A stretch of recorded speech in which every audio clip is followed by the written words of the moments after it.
the good news is we don't have to fight. We're not going to war except against our own ego, right? That's the only enemy to be fought, right? So that when that is overcome, when you are in divine madness and you recognize that the ego was a regressive fragment from the past that you've been holding on to, that has crippled your ability to blossom fully in life as a divine being and fulfill your potential, you will be able to drop it very easily. Because in the dropping of the ego, you will be dropping all of your anxiety. And you will be living free. And you'll be living fearlessly. And you'll be able to be living a divine life. And there is nothing more beautiful than the life divine that is offered to all who surrender fully to the will of God. Thank you for saying that. I was reading Nisargadatta this morning, who said that the truth will always win over the false, and in those moments where there is clarity of mind, that feels completely true, as in and as you guided in the meditation as well, there's a changeless awareness. Yes. And the rest just comes and goes. And then in those moments when that's clear, it's like, oh, that's simple. Just to trust the letting go fully, and to really take refuge with God, I think, is the challenge in this moment. But so let me add one more twist to the understanding that is, I think, essential. It's not really even a challenge, because what is decided is also decided by God. The individual does nothing on its own. It has no free will. You cannot decide this. What happens to you will be also the grace of God. The only freedom you have is to surrender in love. But even that freedom is given by God and is a sign of God's grace, if you're able to recognize that that is all we are called upon to do, is to let go of who we think we are. But who we think we are can't do anything. And so you have to realize you're not the character that feels this paradox of uplifting and resistance, etc. No, the soul is already free. This is why the teachings of every tradition ultimately say no one was ever in bondage and no one gets liberated. Because there's only God. There is no one else. This is a fictional drama. But that drama is a drama of forgetfulness of the truth in order to bring about the conscious realization of what had been lost. And that will create such awe and such a sense of God's majesty when you turn to and receive the gift of the realization of the presence of God in your heart, in your soul, in your body, that will eliminate all fear as well as all worldly desire. And so prepare for that moment of astonishment and overwhelming joy and laughter, because that's the prize that will be given to those who are graced with the power of surrender.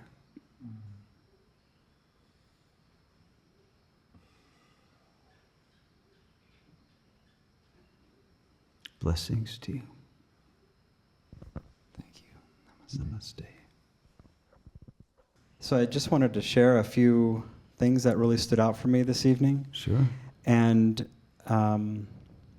I feel like they all keep pointing towards something that you've mentioned, and I keep seeing this the last several weeks in sessions and listening to different comments about being in presence and the distractions that keep coming up to pull one out of presence.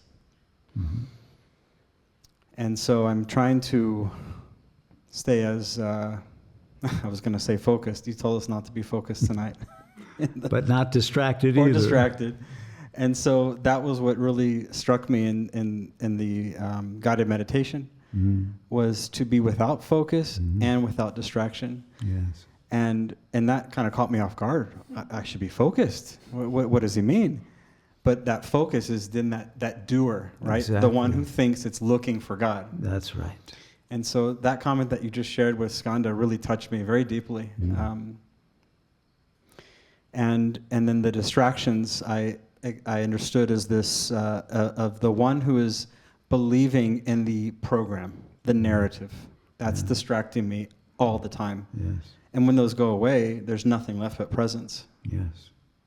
That's right. And so that was one thing I wanted to share. And then And when you stay in that presence long enough so that it takes over your consciousness, you will realize it is grace. It's God filling you with God's light and love and intelligent power to transcend and be free. I was I wanted to ask you about the question I had prepared in the last satsang. I never got to ask, and I wasn't going to until you just brought this up. And this question of when you mentioned grace, and I feel like grace comes in these uncanny events that seem to crack the ego for a moment and let that light in, and there's this aha, this awe. Yes. Oh, and then there's presence. Yes. And I also recognize that it seems to close up, and it gets dark again, and then the narrative starts, and there's distraction, and it just keeps happening.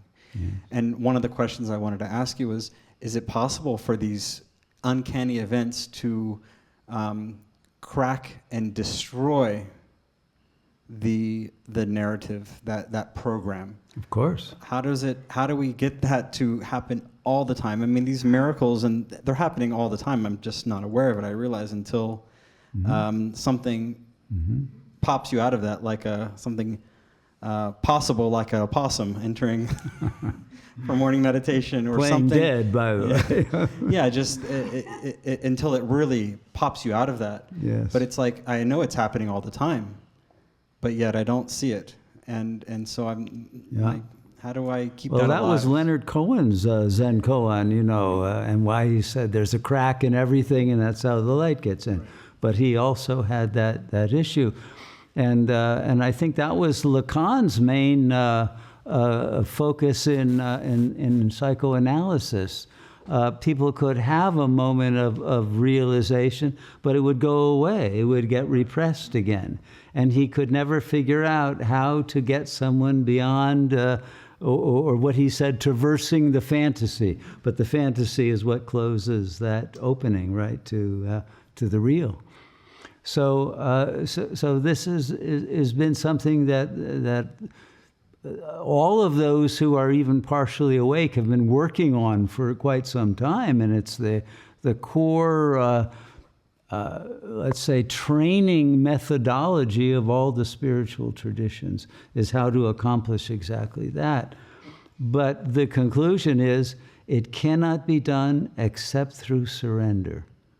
As long as you believe you exist separate from God, only the worship of God in your heart, in such a way that worship is total and always with you and never forgotten, will bring you to the realization that you are that which you are worshiping.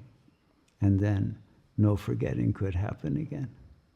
And no one will be left to ask that question.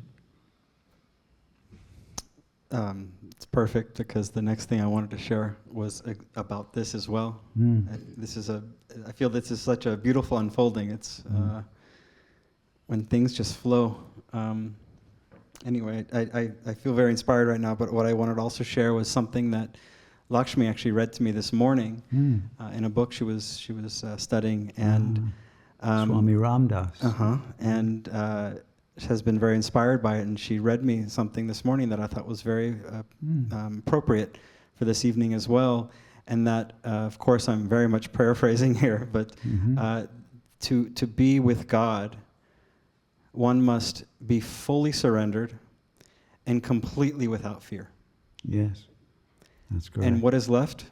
Yes. You can let go. You can put your hands up and together and just be present. Yes. And that was, I don't know, it really touched me, and I thought about that a lot tonight when you were speaking. Yes, yes. And let me say, Lakshmi is very heroically dealing with her own ultimate test in that state of fearlessness and surrender and presence. And I brought her that book to read as a support of that project of Jivan Mukti as quickly as possible. And it's also clear that the fearlessness comes from the surrender, right? Because the source of strength that can defeat fear is God's love.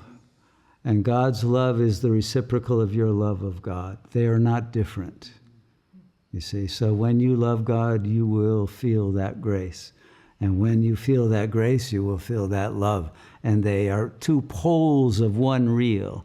And when both poles are awakened and in that love, it creates a magnetic attraction that brings the unification into non-duality. Thank you.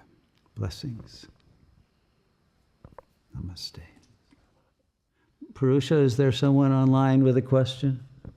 Yes, the Anuraga asked if you could speak about the 4 chakras that are driving the chariot. Well, it's really chakra 4 that I think is the key. That's why the number 4, because that's the chakra of divine love. And that's the state we must be in. Divine love that is unconditional and infinite, and that recognizes that that the love of God is the love of all that is, without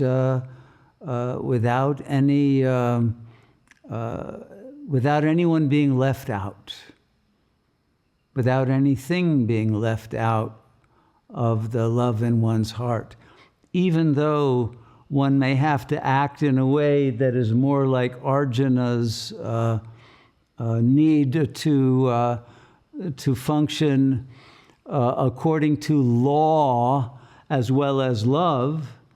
But this is part of the Dharma that enables the chakra 4 love to be united with chakra 5 wisdom and with the chakra 6 power of the light to act in a way that recognizes the unreality of the characters, but the infinite preciousness of every soul. So it is the ability to act with such surgical accuracy that we are called upon to develop and to apply. I hope that answers it.